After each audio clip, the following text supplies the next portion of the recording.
করা যুব সমাজের উদ্যোগে আজকের এই বার্ষিক কর্তৃক আয়োজিত ইসলামী মহাসম্মেলন, যে ইসলামী মহাসম্মেলনে আল্লাহ তাআলা এই এলাকার যারা আছেন, এখানে আমার সামনে বসা আছেন, আমাদের এই অনেক দূর দূরান্ত থেকে আগত মুসলিয়ানেরা এবং কচি কাচ্চা মাসুম বাচ্চারা ও যুবক ভাইরা, সকলকে আমার পক্ষ থেকে আন্তরিক শুভেচ্ছা ও সালাম। আসসালামু আলাইকুম ওয়া রাহমাতুল্লাহি ওয়া বারাকাতুহু। আপনারা সকলে কেমন আছেন? আলহামদুলিল্লাহ, আলহামদুলিল্লাহ। ভাই ভালো রাখার মালিক কে? আল্লাহ। কে? আল্লাহ। অসুস্থতার মালিক কে? আল্লাহ। সুস্থতার মালিক আল্লাহ। ধনী বানানোর মালিক কে? আল্লাহ। গরিব বানানোর মালিক আল্লাহ তাআলা। আমার বন্ধুগণ, আমার কচি কাচ্চা মাসুম বাচ্চারা, আমার এই যুবক ভাই, বড় আমার আজিজ তলবার ছাত্র ভাইরা, এখানে আমরা বসতে পারি নাই। আল্লাহ তাআলা আপনাকে আমাদের মহব্বতের ভালোবেসে আল্লাহ তাআলা নেক দৃষ্টিতে তাকিয়ে আল্লাহ তাআলা আমাকে পছন্দ করেছেন, আপনাকে পছন্দ করেছেন। এই জন্য আমি আপনি এই জান্নাতের বাগানে বসতে আছি। বলেন সুবহানাল্লাহ, সুবহানাল্লাহ বলেন। সুবহানাল্লাহ বললে কি লাভ হবে? কি লাভ হবে? সুবহানাল্লাহ যদি তুমি আল্লাহর নাম একবার বলে, আল্লাহর ভয় নিয়ে অন্তরের মধ্যে আল্লাহর ভালোবাসা, আল্লাহর ভয় নিয়ে যদি কোনো বান্দা সুবহানাল্লাহ বলে, আল্লাহ তাআলা ওই বান্দার জন্য আল্লাহ তাআলা জাহান্নামের 7টি দরজা বন্ধ করে দেবেন। সুবহানাল্লাহ। আমার বন্ধু, আমার ভাই, আমার কোন বান্দা যদি মহব্বতের সাথে সুবহানাল্লাহ বলে, আল্লাহ তাআলা ওই বান্দার জন্য জান্নাতের ভিতরে আল্লাহ তাআলা একটা ছায়াদার বৃক্ষ তৈরি করে দিবেন, একটি গাছ সৃষ্টি করবেন, যে গাছের ছায়া আমি আপনি যদি কোন আল্লাহর বান্দা একটা দ্রুতগামী ঘোড়ার উপর চলে 500 বছর দৌড়াতে থাকে, গাছের এক কিনারা থেকে আরেক কিনারা সে বের করতে পারে। বলেন সুবহানাল্লাহ। আমার বন্ধুগণ, আমার ভাইরা দুষ্ট হবা, কোন আল্লাহর বান্দা যদি আলহামদুলিল্লাহ বলে, আলহামদুলিল্লাহ বলে, আল্লাহ পাক রব্বুল আলামিন ওই বান্দার জন্য জান্নাতের 8টি দরজা খুলে দেবেন। বলেন সুবহানাল্লাহ। এই সুবহানাল্লাহ কি নাম? সুবহানাল্লাহ বললে কি হবে? আমার বন্ধুগণ, আমার যুবক ভাইরা, বুড়া বাবারা, কথাগুলো মনোযোগ দিয়ে শুনবেন বন্ধুরা।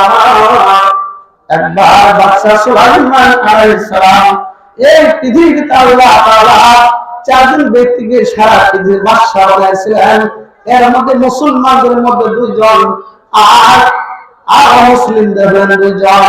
মুসলমানদের 2 জন হলেন, একজন হচ্ছেন বাদশা সেকান্দার জুলকারনাইন, আরেকজন হলেন পয়গম্বর সুলাইমান আলাইহিস সালাম।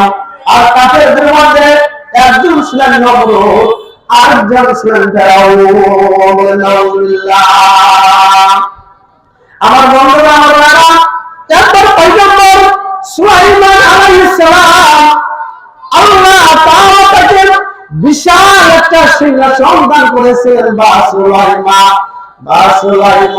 দাদের মুলকু সরওয়ারে সদমতি খাতের মধ্যে ওরে। আল্লাহ তাআলা হযরত সুলাইমান আলাইহিস সালামকে আল্লাহ একটা সিংহাসন দিয়েছিলেন, যে সিংহাসনে কোনো পেট্রোল লাগতো না, কোনো গ্যাস, কোনো মোবিল লাগতো না, কেরোসিন কোনো কিছু লাগতো না। শুধুমাত্র বলছেন, এই সিংহাসন তুমি আমার এখান থেকে নিয়ে ওখানে যাও, অর্ধেক দুনিয়ায় সারা পৃথিবী সে ভ্রমণ করেছে। বলেন সুবহানাল্লাহ। একদিন নবী সুলাইমান আলাইহিস সালাম এই বিশাল সিংহাসন নিয়ে রাত্রে সমরে যাচ্ছিলেন মহাশূন্য আকাশে ভ্রমণ করে। বর্তমান জামানায় আমরা যেমন হেলিকপ্টার, বিমানে, বিভিন্ন মহাশূন্য আকাশে চলার মতো বিভিন্ন যানবাহন তৈরি হয়েছেন, এই সমস্ত যানবাহন হলো সুলাইমান নবীর সিংহাসনের একটা রমণ, ঠিক কিনা? তো নবী সুলাইমান আলাইহিস সালাম তার বিশাল সিংহাসন নিয়ে রাষ্ট্রীয় সফরে যাচ্ছেন। পথের মধ্যে একটা আল্লাহর বান্দা, কৃষক আল্লাহর বান্দা, এত বিশাল বড় সিংহাসন দেখা সুবহানাল্লাহ মুক্তি বেরোয়েছে। এই শব্দটা, এই সুবহানাল্লাহ শব্দটা এই যে মাটি থেকে নিয়ে, এই জমি থেকে নিয়ে মহাশূন্য অনেক দূরে সুলাইমান আলাইহিস সালাম কাছে পৌঁছে গেছে। শুধু তাই নয়, চতুর্থ আসমান, পঞ্চম, ষষ্ঠ, সপ্তম আসমান ছিদ্র হয়ে আল্লাহ তাআলার আরশ মহল্লায় আল্লাহ তাআলার কুদরতি কানে এই শব্দ পৌঁছেছে। বলেন সুবহানাল্লাহ। আমার বন্ধুগণ, আমার ভাইরা, হযরত সুলাইমান আলাইহিস সালাম এই বিশাল সিংহাসন নিয়ে আল্লাহর বান্দা মাঠে গরিব মানুষ কাজ করতেছে, সিংহাসন নিয়ে মাঠের ভিতরে নেমে গেছেন।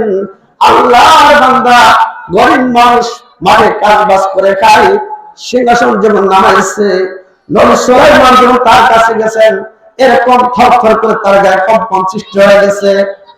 বলেছেন, আল্লাহ নবী সুলাইমান, ও আল্লাহর পয়গম্বর, আপনি কি জন্য এখানে বিশাল বড় সিংহাসন নামাইলেন? কি জন্য নামাইলেন? বলে, তোমার মুখ থেকে তুমি কি বলছো একটু শুনতে চাই। তুমি কেমন একটা শব্দ বলেছো, কি একটা শব্দ উচ্চারণ করেছো, যার কারণে আমি সুলাইমান আমার এই বিশাল সিংহাসন নামাইতে বাধ্য হয়ে গেছি। কি শব্দ বলেছো?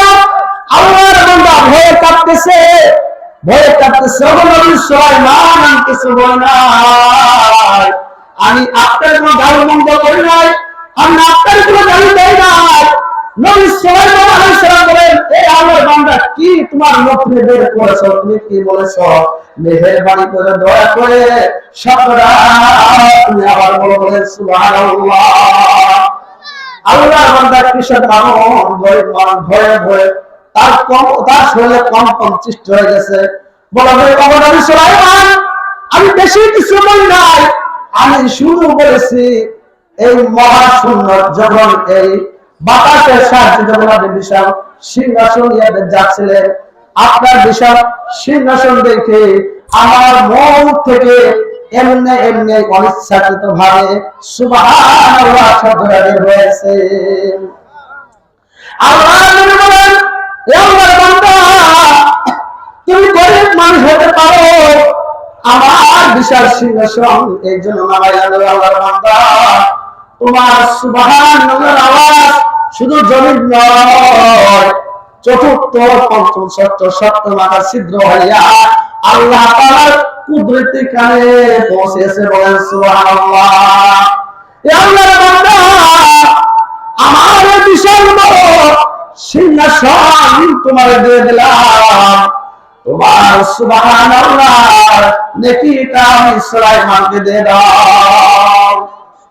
গরিব মানুষ, কিশোর আল্লাহর বান্দা চোখের পানি ছেড়ে ছেড়ে বলে, সুলাইমান, আমি গরিব হতে পারি, আমি মাঠে মাঠে কাজ করতে পারি, আমি আপনার বিশাল বড় সিংহাসন কেন, আপনি যদি আরো বহুত কিছু দিতে চান, আমি আমার সুবহানাল্লাহ বিনিময় দিতে পারবো না।